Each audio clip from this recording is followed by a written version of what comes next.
নমস্কার, কেমন আছেন সবাই? আশা করি ভালো আছেন। আমরাও সকলে ভালো আছি। এখন বাজে দুপুর 2:30। আমি ভাত খেয়ে এখন একটু শুয়েছিলাম, তো এই যে এরা এলো, তাতে উঠতে হলো।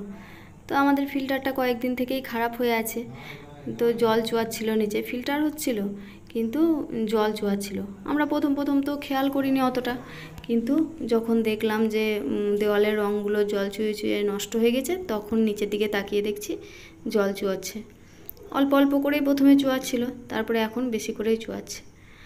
আর এখন আমাদের কয়েকদিন থেকে যে কি হয়েছে কি জানি, পরপর জিনিস খারাপ হতে থাকছে। কিছুদিন আগে ও ফোনটা এমনভাবে পড়ে ভেঙে গেল যে 1,500 টাকা দিয়ে ঠিক করতে হলো।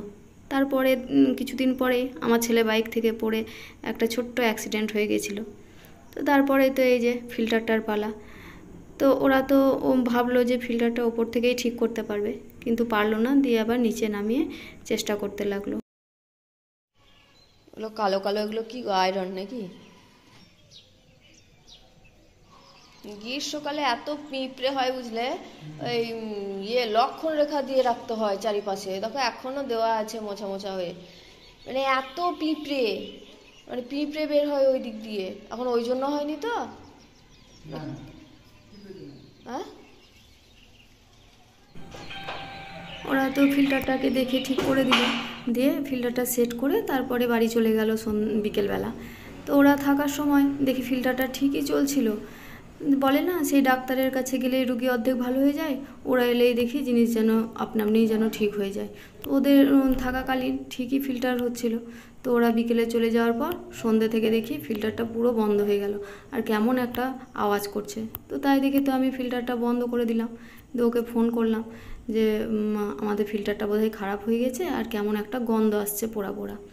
তো সঙ্গে সঙ্গে ফিল্টারটা বন্ধ করে দিয়ে আবার ফোন করলাম। তো এই যে হেড মিস্ত্রি এলো, এসে কনফিউশনে পড়ে গিয়েছে, কোমরে হাত দিয়ে দাঁড়িয়েছে দেখে আমি হাসতে হাসতে বলছি, তোমাকেও ফিল্টারে কনফিউশনে ফেলে দিয়েছে নাকি?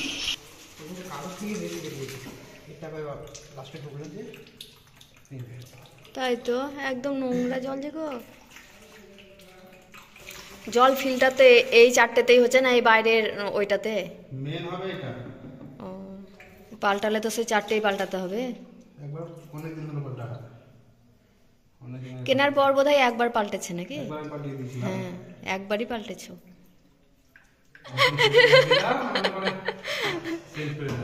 নতুন ফিল্টার এই কিনতেই বাবা কম বলে বলে কিনিয়েছি।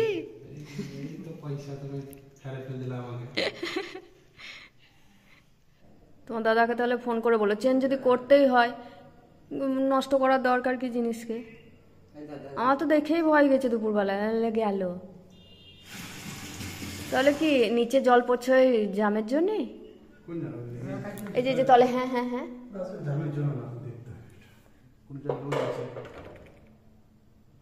জলটা অনেক দিন থেকে পড়ছে, অনেক দিন থেকে। তোমার দাদাকে বলছি যে দেখো জল পড়ছে, নিচেটা ভিজে থাকছে। এবার ওরা এলো, গোটাই খুললো, নামালো, কিছুদিন আগে বাইরেরটা চেঞ্জ করলো।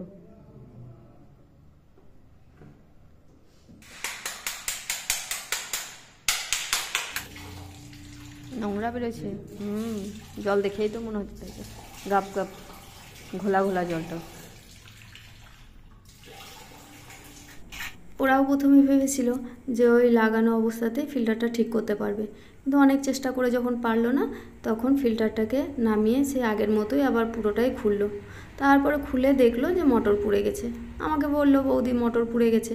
তো আমি ওদেরকে বললাম যে ওরাও তো দিনে এসে খুললো, কিন্তু ওরা বুঝতে পারেনি মোটর পুড়েছে। তো এরা বললো যে না, তাহলে হয়তো এখনই পুড়েছে আপনাদের মোটর। আমি তো ওকে সঙ্গে সঙ্গে ফোন করে বললাম যে ফিল্টারের মোটর পুড়ে গিয়েছে। তো ওকে মিস্ত্রি দিকেই দায়িত্ব দিল যে তোমরাই কিনে এনে কালকে লাগিয়ে দিয়ে যেও। তো ওরা পরের দিনে সেই মোটরটা খুলে ভালো মোটর লাগিয়ে দিয়ে গেছিলো, কিন্তু আমি মোটর লাগানোর ভিডিওটা আর করতে পারিনি, কারণ যখন এরা আসে তখন আমি রান্না বসিয়েছিলাম, ওই জন্য আর ওপর আসার সময় পাইনি, আর মোটর লাগানোর ভিডিওটাও করতে পারিনি। ঠিক আছে তাহলে বন্ধুরা, ভিডিওটা এখানেই শেষ করছি। দেখা হচ্ছে তাহলে আপনাদের সঙ্গে পরের ভিডিওতে।